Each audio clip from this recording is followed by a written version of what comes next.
जय जोहार संगवारी हो। Nitin Dubey official YouTube channel में आप मन के स्वागत है। संगवारी हो, हमन जानत हन कि आप मन ला अपन चहेता गायक melody king singing superstar Nitin Dubey के नवा गीत के बेसब्री ले इंतजार रही थे। तेकर से थी हमन आप मन बर नवा नवा गीत रूपी सुघर सुघर फूल मन ला संगीत रूपी गुलदस्ता में सजा के सुनावत आवत हवन, जेकर रंग और खुशबू है आप मन के दिल ला छू ले थे। 2022 बछर के शुरुआत में आप मन हमर पहली प्रस्तुति हाय रे मोर मुनगा काड़ी गीत ला अब्बड़ माया दुलार दे हवा, जेह अभी टॉप ट्रेंडिंग में चलत हवय। वही गीत के star cast voice melody king singing superstar Nitin Dubey और आज के जनरेशन के मेलोडी क्वीन शर्मिला विश्वास के सुपर हिट जोड़ी के नवा गीत ला आप सबो जनता जनार्दन फिर ले देखना और सुनना चाहत हवा। ये सिंगिंग जोड़ी के 2021 में भी चांदनी 2, गुलमोहर, गणपति गणराज जैसे सुपर हिट गीत ला आप मन बहुत पसंद करे हवा। तलेवा संगवारी हो, यही सुपर हिट सिंगिंग जोड़ी के नवा गीत ला हमन आप मन के बीच में प्रस्तुत करत हवन।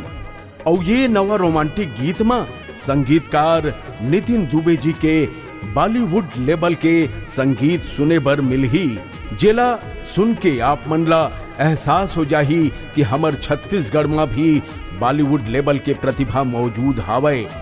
ये गीत ला लिखिन हावय आप मन के चहेता गीतकार बुधराज चौहान और ये गीत के टाइटल हावय दिल के धड़कन।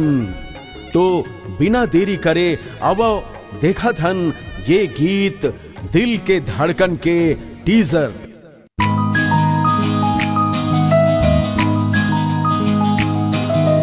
हे हे हे हे हे हे हे हे आहा।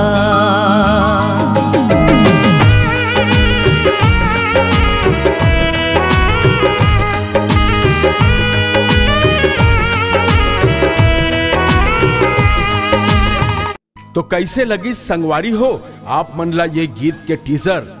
लाइक कमेंट और शेयर करके अपन प्रतिक्रिया जरूर देवाओ।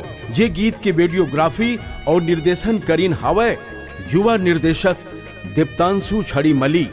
ये गीत के कोरियोग्राफी करीन हावय छालीवुड के सुप्रसिद्ध एक्टर और choreographer Ram Yadav.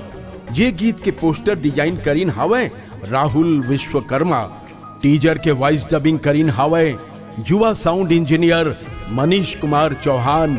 Nitin Dubey official YouTube channel के टीम मैनेजर हावय जीवन दास महंत और वॉइस ओवर में अपन आवाज दे हावय नितिन दुबे टीम के उद्घोषक यानी मैं आप सबों के मित्र अतुल श्रीवास्तव और Nitin Dubey official YouTube channel के मीडिया प्रभारी और ये टीजर के लिखोइया हावय सुप्रसिद्ध गीतकार और साहित्यकार चंदा रे फेम सनक।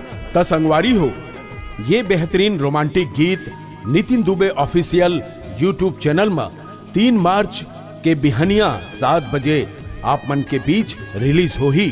त देखे बर झन भुलाहू melody king singing superstar Nitin Dubey ji के एक बेहतरीन रोमांटिक गीत दिल के धड़कन धड़कन।